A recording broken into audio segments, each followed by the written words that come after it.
আমরা এখন হাঁটছি খোপড়া রিজ দিয়ে।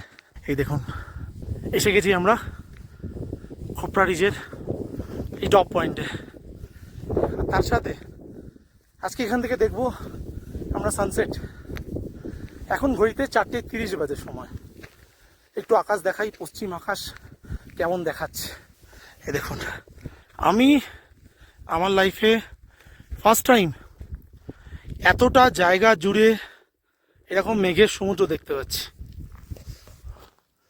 সত্যি কিন্তু এরকম মেঘের সমুদ্র প্রথমবার দেখছি। চারিদিক ঘিরে এরকম মেঘের সমুদ্র ঘিরে রয়েছে।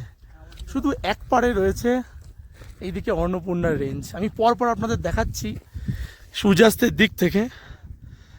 দেখতে পাচ্ছেন মাউন্টেন পিক, একদম বাঁদিকে রয়েছে গুর্জা হিমাল, তারপরে ধওলাগিরি 6, তারপরে এটা জিরবং, তারপরে ধওলাগিরি 4, 5, 3, 2, এটা দেখতে পাচ্ছেন ধওলাগিরি 1। এখান থেকে হাইয়েস্ট পিক দেখা যাচ্ছে এই ধওলাগিরি 1, 8167 মিটার। তারপরেই রয়েছে এই যে ছুঁচ মতন তিনটে বেরিয়ে রয়েছে, এটা হচ্ছে টুকুচে পিক। দেন এদিকে ঘুরে এই বন্ধুরা ফটো তুলছে, সবাই ছবি তুলতে ব্যস্ত। এই সামনে দেখা যাচ্ছে নীলগিরি সাউথ, আর দূরে হচ্ছে নীলগিরি নর্থ। এই পিকটা অসাধারণ লাগছে দেখতে।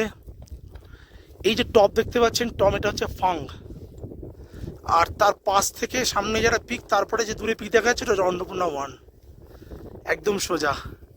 তারপরে এই দিক থেকে দেখুন, এই সামনে চলে আসুন, এটা হচ্ছে অন্নপূর্ণা সাউথ। তারপরে ছোট মতো দেখা যাচ্ছে হিনচুলি পিক।